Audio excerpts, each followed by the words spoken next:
네,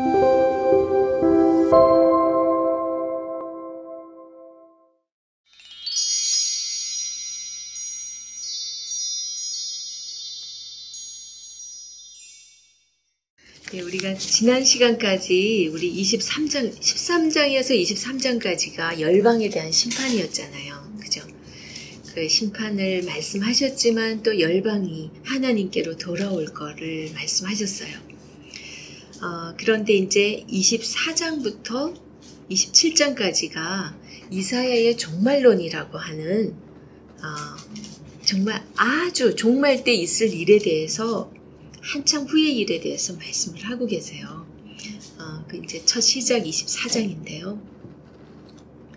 24장에서 27장까지는 이제 역사적인 배경이 특별히 좀 없어요. 그 다른 거에 비해서. 그러다 보니까 이 신학자들의 논란이 제법 많은 것이 또 24장에서 27장입니다. 하지만은 일단은 가장 정통적으로 많은 분들이 취하는 쪽으로 해서 그렇게 해석해서 가도록 하겠습니다. 예, 24장은 우리 24장 시작인데요. 앞으로 온 세상에 임할 여호와의 날에 관한 예언이라고 생각하고 이제 보시면 되겠습니다. 24장 1절에서 13절은요. 세상에서 진행되는 하나님의 추구에 대해서 추수에 대해서 나오는 거고요. 하나님께서 이제 어떻게 이 추수라는 표현을 하지만은 사실은 멸망하고 이제 건질 자는 건지고 이렇게 하시는 거죠. 그 다음에 14절에서 16절은 남은 자들의 노래라고 해서 이제 실제로 그 여호와의 날에 구원받은 자들, 그들이 여호와 하나님을 찬양하는 일을 하고 있습니다. 그 다음에 16절에서 20절까지는요, 이 악한 세상을 견고한 성읍 이런 식으로 표현하는데 이 악한 세상이 파괴되는 모습을 보여주고 있고요. 그 다음에 21절에서 23절은 이제 앞으로 우리가 다가올 하나님 나라에 대한 기다리는 그 세상에 대해서 노래를 합니다. 자, 우리 24장 한번 보도록 하겠습니다. 24장에서 특별히 또 1절에서 3절은 이제 완전히 파괴된 이 세상의 모습을 보여주고 있거든요. 한번 읽어보도록 하겠습니다. 보라, 여호와께서 땅을 공허하게 하시며 황폐하게 하시며 지면을 뒤집어 엎으시고 그 주민을 흩으시리니, 완전 하나님께서 땅을 그냥 하나님께서 일반적으로 그냥 땅을 이렇게 말씀을 하실 때는 온 우주적인 어떤 한 부분이 아니라 온 우주적인 이 파괴를 말씀하고 계시거든요. 이 종말 때이기 때문에 그렇게 표현을 하고 있습니다. 그러니까 완벽한 파괴의 모습을 보여주고 있어요. 그리고 2절, 백성과 제사장이 같을 것이며 종과 상전이 같을 것이며 여종과 여주인이 같을 것이며 사는 자와 파는 자가 같을 것이며 빌려주는 자와 빌리는 자가 같을 것이며 이자를 받는 자와 이자를 내는 자가 같을 것이라. 이 말은 심판에 있어서 그 누구도 제외될 자가 없이 모두 다 똑같아. 그때 심판 날에는 그 말인데, 지금 여기 보면은 백성과 제사장 이러면은 그 종교적 신분이 이제 종교적, 그 다음에 여종과 여주인 이러면 신분적, 그 다음에 사는 자와 파는 자 경제적, 빌려주는 자와 뭐 빌리는 자 뭐 사회적, 뭐 그리고 주인 했죠. 예, 모든 분야에서의 차별이 없다. 그러니까 인간 이 세상을 뒤집어 엎으실 때는 하나님께서 그 어떤 누구라고 차별해서 판단하고 뭐 판결하고 하는 게 아니라 그냥 똑같은 잣대를 가지고 하나님께서 완전한 심판을 하시는, 누구도 제외될 자가 없다라는 것을 말씀해 주고 있습니다. 그리고 또 그 심판의 공평성에 대해서도 말씀해 주고 있고요. 그 다음에 3절, 땅이 완전히 공허하게 되고 온전히 황무하게 되리라. 여호와께서 이 말씀을 하셨느니라. 땅이, 여기서도 땅이, 4절에서도 땅이, 이 말이 이제 우주적인 심판을 얘기하고 있는 거예요. 우주적인 이미지로서 보여주고 있는 거고, 그냥 온전히 공허하게 되고 온전히 황무하게 되고, 그러니까 온 인류의 종말이 오고 있음을 이제 경고하고 있는 모습입니다. 그 다음에 여호와께서 이 말씀을 하셨느니라. 이거를 원어를 직역을 하면 어떻게 되냐면 주께서 그렇게 된다고 말씀하셨기 때문이다. 이렇게 나와요. 해석이. 그래서 지금 이 그냥 온전히 공허하게 되고 온전히 황무하게 되고 완전 뒤집어 엎으시는 게 이게 주께서 그렇게 말씀하셨기 때문에 그렇게 확실히 된다. 이 확고한 심판 선언에 대한 그런 예언의 확실성을 얘기해주고 있습니다. 그 다음 4절 땅이 슬퍼하고 쇠잔하며 세계가 쇠약하고 쇠잔하며 세상 백성 중에 높은 자가 쇠약하며 땅이 4절까지 쇠약하며 여기 보면 쇠잔하며 쇠약하고 쇠잔하며 또 높은 자가 쇠약하며 지금 이 쇠약이라는 이 단어가요 굉장히 여러 번에 걸쳐서 지금 나와 있는데 이 쇠잔하다라는 뜻은 나발이라는 뜻인데 어리석다, 시들다, 쇠약하다 이런 뜻이에요. 이제 완전히 온 땅이 확실히 말라 비틀어져 버릴 거를 이제 지금 말씀을 하고 있는 거예요. 확실한 온전한 파괴. 다 모든 것이 다 힘을 다 잃어버리는 그런 모습. 5절 땅이 또한 그 주민 아래서 더럽게 되었으니 이는 그들이 율법을 범하며 율례를 어기며 영원한 언약을 깨뜨렸습니다. 그러니까 이렇게 하나님께서 파괴하는 그 가장 큰 이유, 이 심판받는 가장 큰 이유가 뭐냐면 첫 번째는 율법을 범했대요. 율법을 범했고 두 번째 율례를 어기며 세 번째 영원한 언약을 깨뜨렸다 그러는데 이게 우리가 율법을 범했다 이러면 신의 산의 그 율법인가? 이렇게만 생각하면은 세상 사람들 가운데서는 신의 산 율법도 모르는 사람도 있잖아요. 여기서 지금 율법을 범하며 라고 한 거는 신의 산 율법이 아니고요.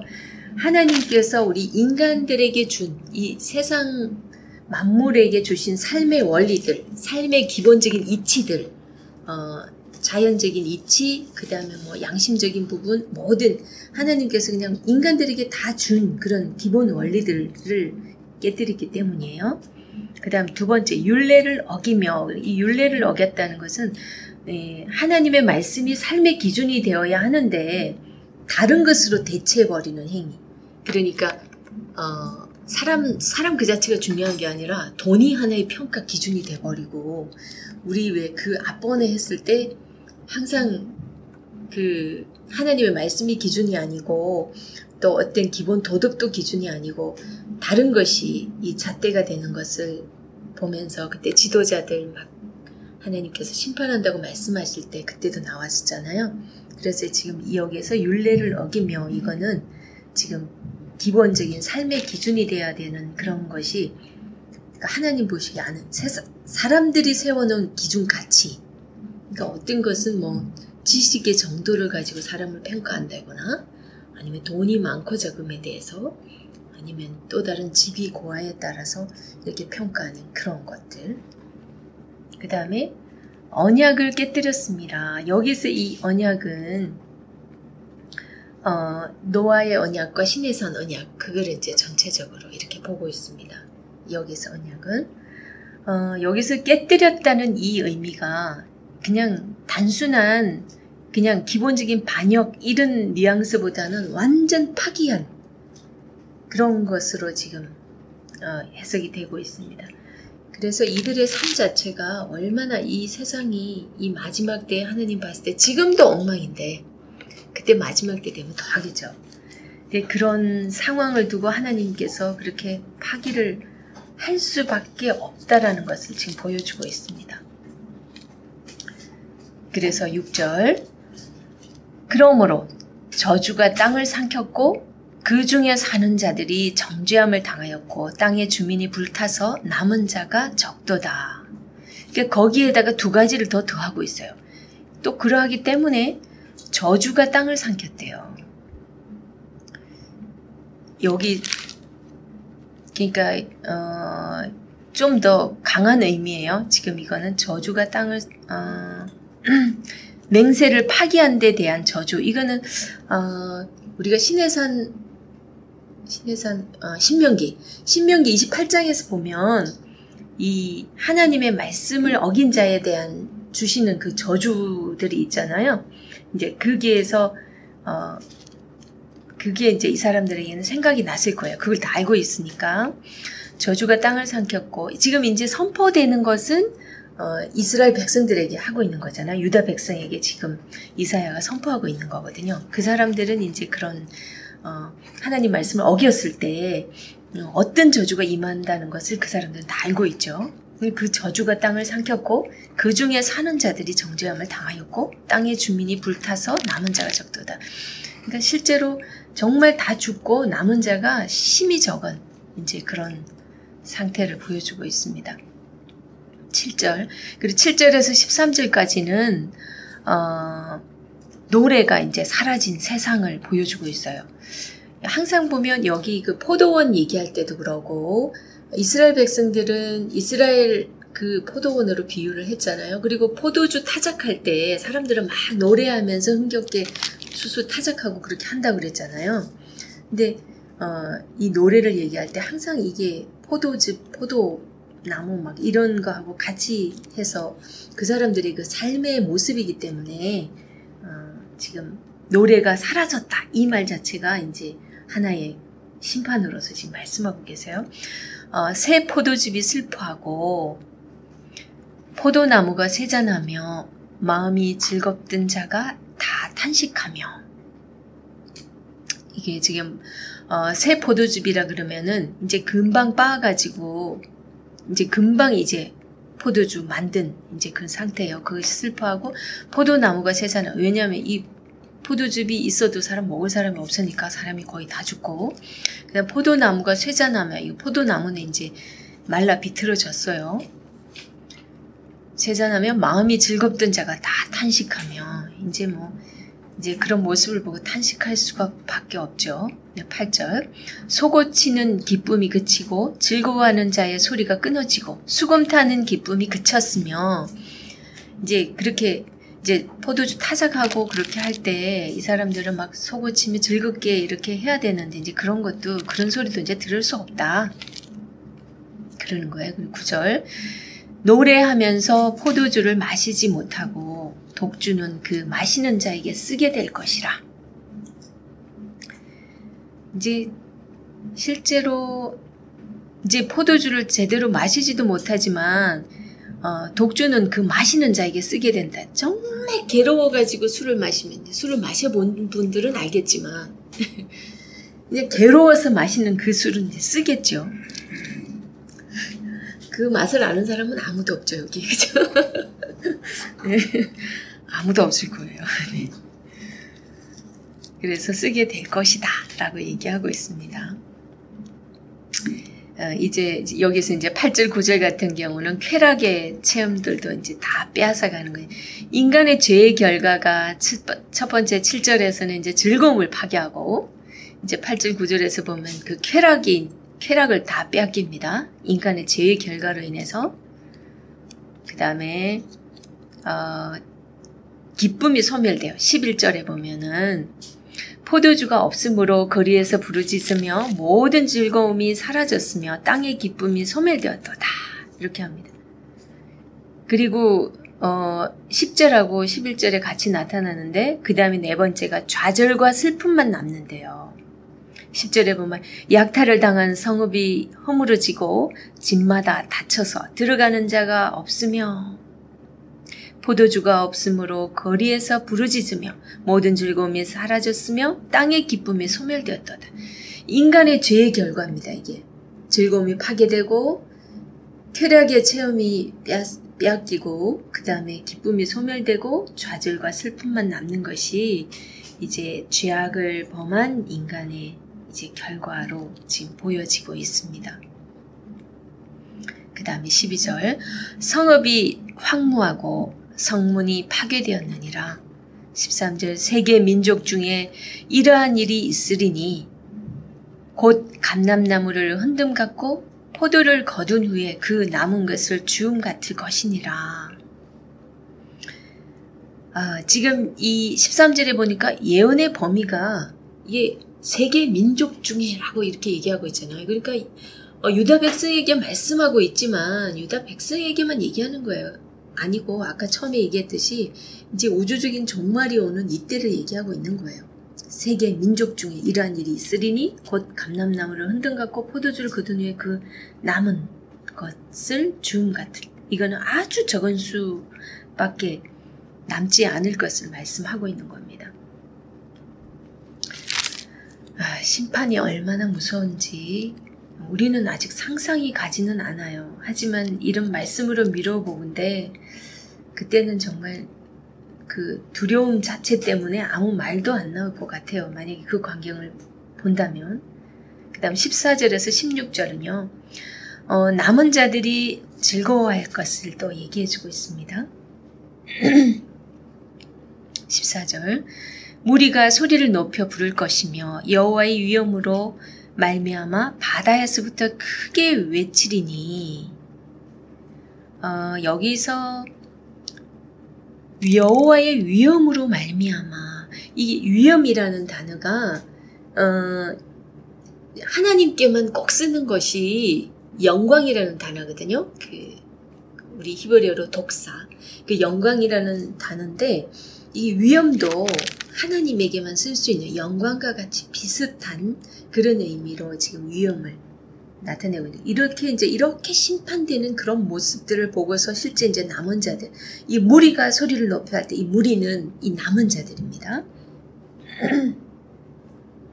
이 남은 자들이 소리를 높여서 이제 여호와의 그 위엄으로 인하여 이제 크게 외치는 거예요. 크게 외쳐서 뭐라고 이제 외친가 봅니다.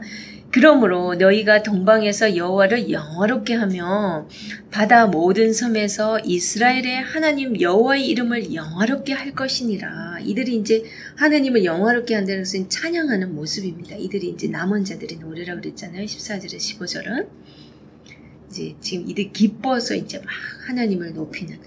더구나 15절에 이제 이름을 영화롭게 한다라는 이 얘기는 이름 우리가 사람의 이름에도 보면은 이 이름 자체에 그 사람의 품격과 그 사람의 인격 이런 게 담겨 있듯이 하나님의 그 모든 위상을 높이는 그런 모습입니다.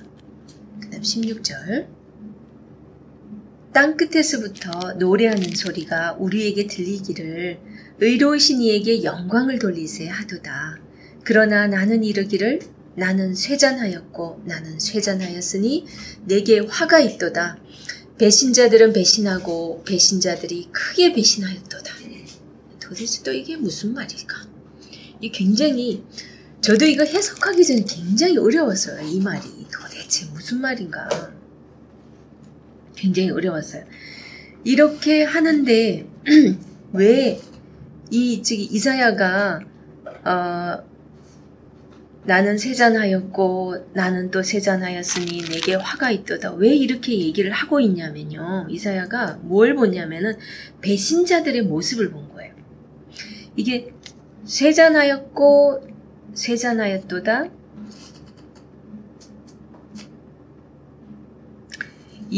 이것이 지금 여러 번 지금 반복되고 있잖아요. 쇠잔하다라는 이 뜻이 뭐냐면요. 아주 지금 우리 위에서도 쇠잔하였다라는 그 표현이 한번 나오잖아요. 예, 저 나발이죠. 예, 나발인데 지금 여기서는 아주 자기가 너무 당혹스러워가지고 이사야가 눈앞에 전개되는 그 모습을 보고 굉장히 탄식하는 모습이에요. 한번 그거를 그 탄식하는 모습을 한번 직역으로 해서 한번 읽어볼게요. 이런 변이 있나? 이런 변이 또 어디에 있단 말인가? 나에게 재앙이 닥쳤구나. 무엇이?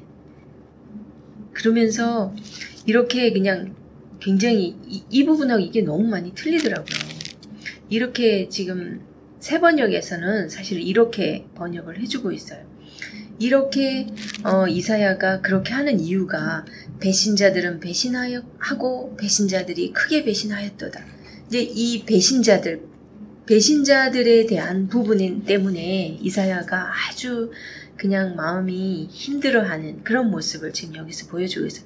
이런 거 보면 이 사역자들이 하나님의 마음을, 이사야 같은 경우는 하나님의 그 마음을 자기가 그대로 그냥 그 속에 이입돼가지고 그 감정이 하나님의 마음을 그대로 표현하고 있는 것 같아요. 그 앞에서도 멸망할 때 이사야가 근심하는 모습 많이 봤고, 그때도 심판을 막 선포하면서도 자기를 무엇으로도 위로가 안 되니까 자기 위로하지 말라고 막 그러잖아요. 그랬던 그 모습도 보이고, 지금 여기서도 보면은 이제 남은 자들은 그렇게 노래하고 있는데 또 이사야는 왜 또 근심스러운 이런 모습을 보이나 했는데, 그 이제 또 배신한 그 사람들의 그 모습으로 인해서 이사야는 이렇게 보이는데, 이 배신자라가 이 바가드라는 이 원어인데요. 이 굉장히 여기서도 워드 플레이가 있어요.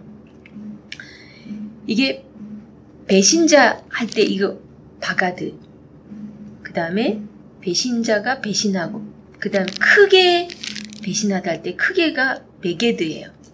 바가드, 베게드, 그 다음에 또 배신자, 바가드. 크게 배신자, 배신, 크게. 이게 지금 5번이죠? 배신자, 배신하고, 배신자가 크게 배신하였도다. 이게 바가드, 베게드, 바가드, 베게드, 바가드.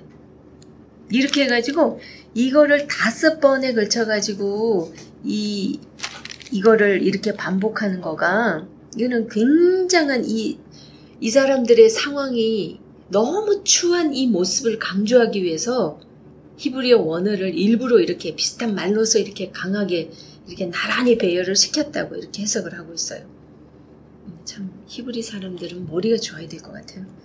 우리는 생각지도 못하는 이런 단어를 사용을 했어요. 그 다음 18절에서 20절은요. 온 세상이 이제 송두리째 무너져 내리는 모습을 이제 보여주고 있어요. 18절에서 20절은. 18절 봅니다.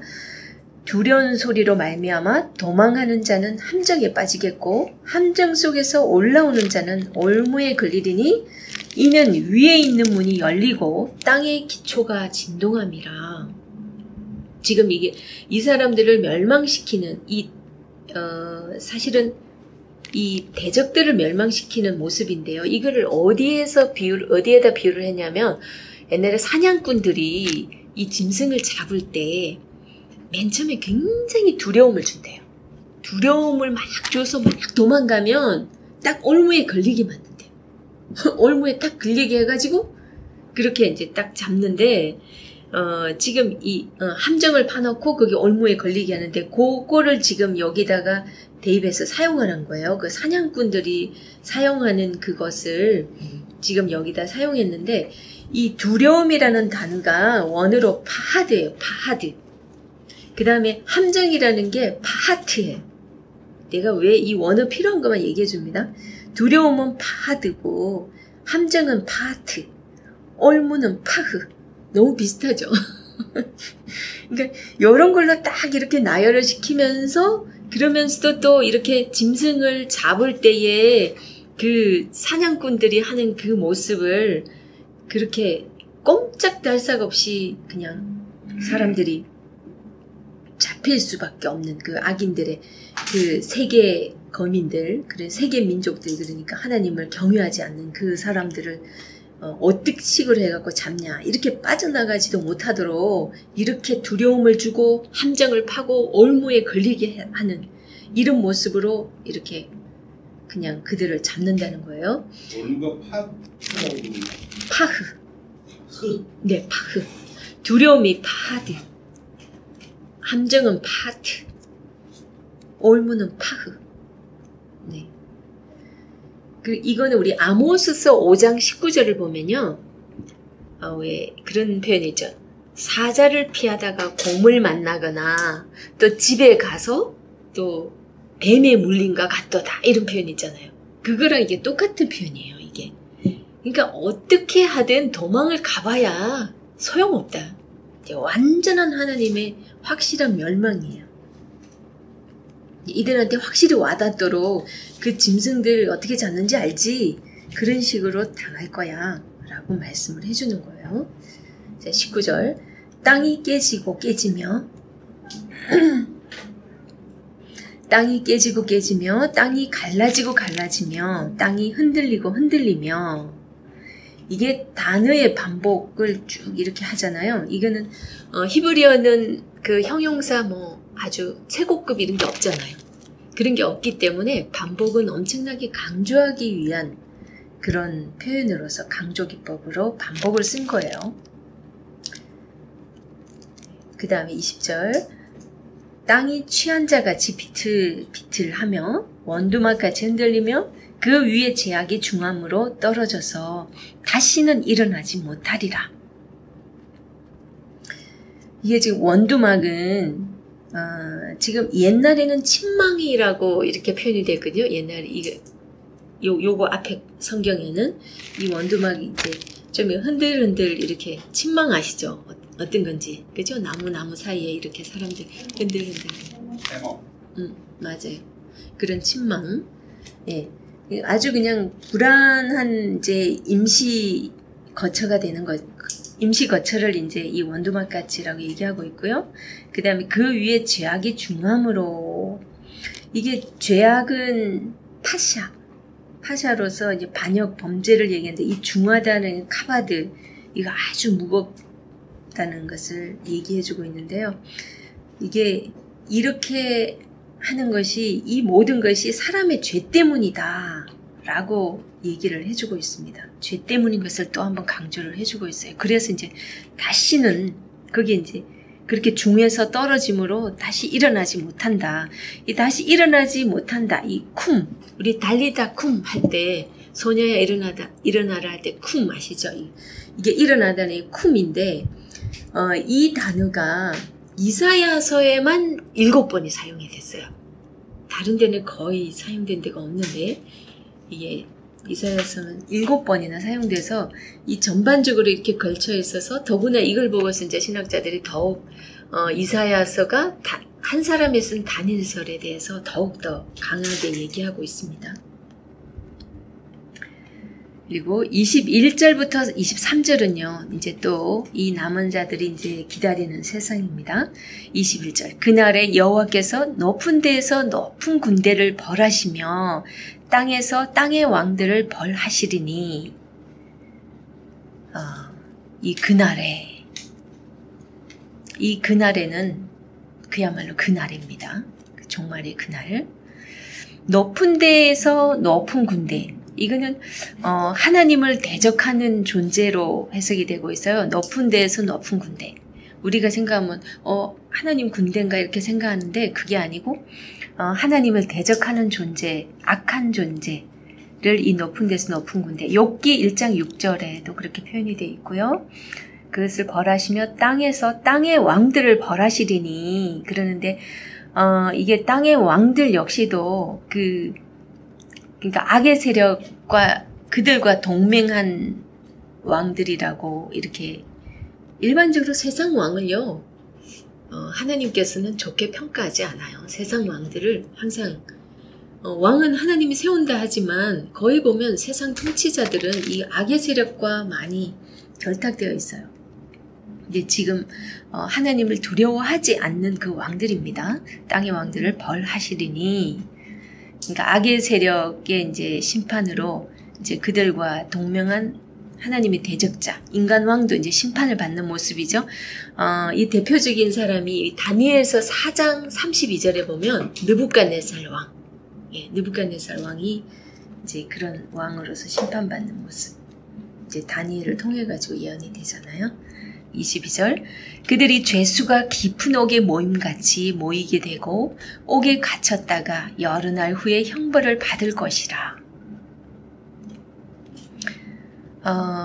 이런 거 보면 항상 하나님 왜 무적행에 가둬놓는다라는 표현도 있죠. 그 마지막에 우리 그 사탄도 그죠? 무적행에 가둬놓는다는 얘기가 있고 이게 옥에다가 가둬놓는다라는 표현이 지금 우리 베드로후서 2장 4절에도 그런 표현이 나오고요.